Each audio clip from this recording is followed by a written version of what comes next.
नमस्कार दोस्तों। आज की हमारी कहानी है राजा आदित्य सेन की सही मार्गदर्शक। प्राचीन समय में उज्जैनी नगरी में राजा आदित्य सेन राज करते थे। वह बड़े ही शूरवीर तथा प्रजावात्सल्य थे। एक दिन अपने कुछ सैनिकों, मंत्रियों तथा रानी के साथ वे शिकार करने को निकले। घने जंगल में जाकर एक हिरन के पीछे उन्होंने अपना घोड़ा दौड़ाया। भागते हिरन का पीछा करते हुए घोड़ा राजा समेत सबकी आंखों से ओझल हो गया। हिरन छलांगे लगाता हुआ न जाने किस झाड़ी में छिप गया। राजा का घोड़ा एक ऐसे निर्जन स्थान पर जा खड़ा हुआ जहां पता ही नहीं चलता था कि वे कहां आ गए और अब किधर जाना है। उधर राजा के मंत्रियों तथा सैनिकों को बड़ी चिंता हुई कि महाराज कहां भटक गए। बहुत खोज खबर की मगर न तो महाराज का पता चला न ही घोड़ा कहीं दिखा। अब तो सब परेशान, क्या किया जाए। महारानी की सलाह से तय किया गया कि अब राजधानी उज्जैनी लौट चलते हैं। महाराज जहाँ कहीं भी होंगे बाद में स्वयं पहुँच जाएंगे। हमारे वीर महाराज को किसी हिंसक जानवर से कोई भय नहीं हो सकता। उधर महाराज आदित्य सेन का बुरा हाल था। भयानक जंगल में वह घोड़े को लेकर किधर जाए पता ही नहीं चल रहा था। भूख प्यास से बेहाल थे। इतनी चिंता तो शत्रुओं से युद्ध करने पर भी कभी नहीं हुई थी। यहाँ इस जंगल में कितना असहाय हो गया हूँ। उधर मेरी रानी, मंत्री तथा सैनिकों का न जाने क्या हाल होगा। इसी सोच में पड़े वह एक वृक्ष के नीचे बैठ गए। बहुत देर तक सोच विचार करने के बाद भी उन्हें कोई रास्ता न सूझा। सूरज के डूबने से अंधेरा घिरने लगा तो उन्होंने घोड़े के आगे हाथ जोड़कर कहा, हे मेरे अश्व, तुम और तुम्हारी जाति बहुत स्वामी भक्त होती है। तुमने मुझे इस निर्जन तथा बियाबान जगह में लाकर खड़ा तो कर दिया है। अब तुम ही मुझे इस संकट से उबारोगे। यहाँ तुम्हारे सिवा मेरा कोई सहायक नहीं है। यह कहकर राजा घोड़े पर सवार हो गए। घोड़ा किधर जाएगा और वह कहाँ पहुँचेंगे, इसका उन्हें कुछ पता नहीं था। अब तक अंधेरा काफी घिर गया था। राजा के भाग्य और घोड़े की सूझबूझ से घोड़ा घने जंगल से बाहर आ गया। अब राजा को भी लगा कि संकट पार हो जाएगा। फिर उन्हें दूर, बहुत दूर रोशनी की एक झलक दिखी। घोड़ा स्वयं उस ओर बढ़ गया। खुली जगह, एक घर और कुछ आदमियों को देखकर राजा की जान में जान आई। राजा घोड़े से उतरे। उस आश्रम जैसे घर के द्वार पर खड़े होकर उन्होंने आवाज लगाई, अरे कोई है? मैं एक भटका हुआ यात्री हूँ। मुझे रात में अपने यहाँ शरण दीजिए। दरवाजा खुला और एक आदमी बाहर आया। जब तक वह आगंतुक से कुछ पूछे, 5-6 आदमी और भी बाहर आ गए। हाथ में लाठियां थी। सबने एक स्वर में पूछा, गुरुजी कौन है यह? इतनी रात गए तो कोई चोर डाकू ही यहाँ आ सकता है। गुरुजी ने उन लोगों को शांत कर कहा, ठहरो, मैं पूछता हूँ कि कौन है। यह कहकर उन्होंने दीपक की रोशनी आदित्य सेन पर डाली। भूख प्यास थकान से आदित्य सेन का बुरा हाल था। जंगल में झाड़ियों से उलझकर वस्त्र भी कई जगह से फट गए थे। चेहरे का सारा राजसी तेज समाप्त हो चुका था। गुरुजी उनसे कुछ पूछते कि इससे पहले ही उन्होंने कहना शुरू किया, हे पूज्यवर, मैं विपत्ति का मारा एक शिकारी हूँ। एक हिरन के पीछे मेरा घोड़ा दौड़ा। हिरन तो न जाने कहाँ ओझल हो गया, पर मैं भटक गया। सारा दिन भूख प्यास और बेहाली में बीता है। अंत में अपने को भगवान के भरोसे छोड़ दिया। अब मैं आपके द्वार पर खड़ा हूँ। गुरुजी का नाम चक्रधर था। जब उन्होंने यह सब सुना तो लगा कि निश्चय ही यह आदमी मुसीबत का मारा है, इसे शरण अवश्य देनी चाहिए। उन्होंने कहा, अतिथि तो हमारे लिए भगवान जैसा होता है। आप घोड़े को बाहर बांधकर अंदर आ जाएं।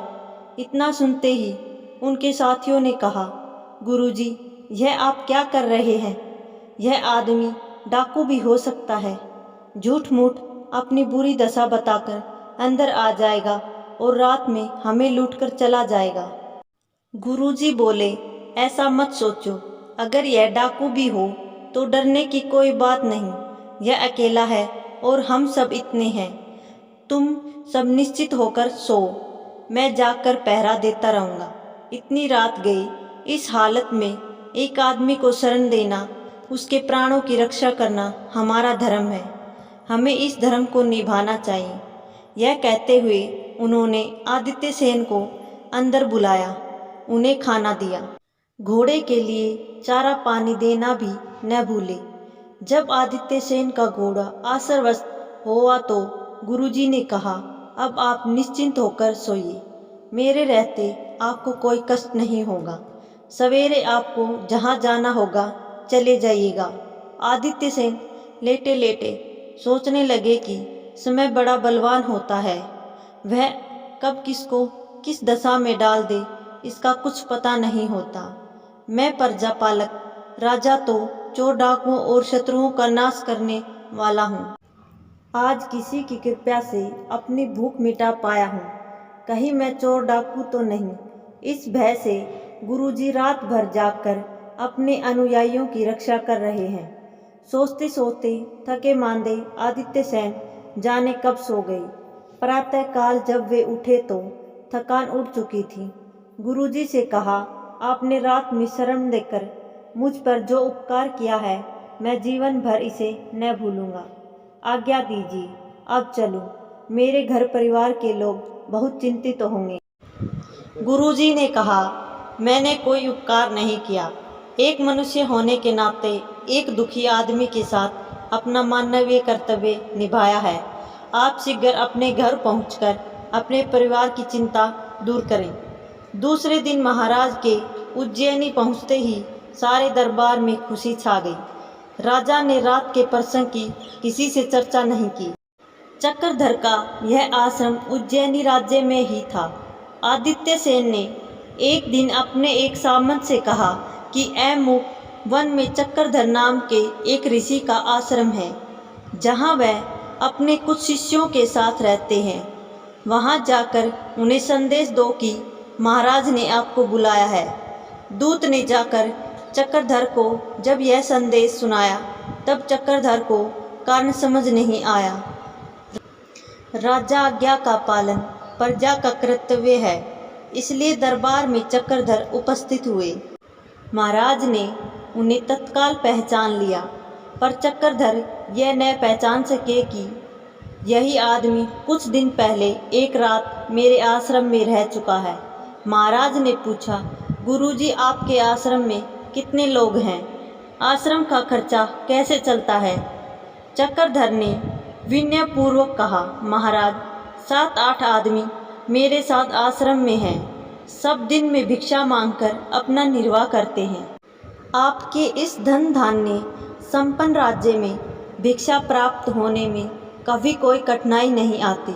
कभी कोई अतिथि भूखा आ जाए तो उसकी भी सेवा का अवसर मिल जाता है। आपके राज्य में कोई कष्ट नहीं। महाराज ने कहा, ठीक है, अब से आप सबको नित्य भिक्षा मांगने का कष्ट उठाने की आवश्यकता नहीं है। मैं आपके आश्रम को 5 गांव दान में देता हूँ। उसकी आमदनी से आपके आश्रम का सारा खर्च चलेगा। अपने शिष्यों की तरफ से निश्चिंत होकर अब आप हमारे दरबार में रहिए। अचानक हुई महाराज की इस कृपा का रहस्य चक्रधर को पता न चल पाया। चक्रधर दरबार में रहने लगे। उधर आश्रम वासियों को गांव की आय होने से भिक्षा मांगने से छुट्टी मिली। बिना मेहनत की आराम से खूब धन संपत्ति मिलने पर आश्रमवासी उदंड तथा विलासी हो गए। कुछ दिनों बाद धन संपत्ति के बंटवारे के लिए आपस में लड़ने भी लगे। एक दिन चक्रधर ने कहा, महाराज आज्ञा दे तो एक बार जाकर मैं आश्रम की दशा देख आऊं।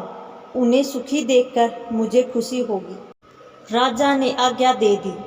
चक्रधर जब आश्रम पहुँचे तो उनके अनुयायियों को बुरा लगा। उन लोगों ने सोचा कि गुरुजी भी हमारी आमदनी में हिस्सा बांटने आ गए। धन संपत्ति को लेकर उनकी आपस की लड़ाई देख चक्रधर को बहुत दुख हुआ। उन्होंने कहा, तुम सब अपने में से एक मुखिया चुन लो, उसकी सलाह से सब मिलजुल कर काम करो। इस प्रकार आपस में लड़ाई झगड़े से बचकर कुछ परोपकार का कार्य भी किया करो। अब वे लोग भिक्षा मांगने वाले तो थे नहीं, कोई किसी को मुखिया मानने को तैयार नहीं हुआ। अंत में निराश होकर चक्रधर वापस दरबार में आ गए। चक्रधर को उदास और दुखी देखकर राजा ने उनके दुख और उदासी का कारण पूछा। चक्रधर ने सारी बात बता दी। राजा ने कहा, गुरुजी आप पुनः आश्रम में जाइए, मैं पता करूँगा। चक्रधर फिर आश्रम में आ गए। एक दिन महाराज स्वयं भिक्षु का वेश बनाकर आश्रम में पहुँचे।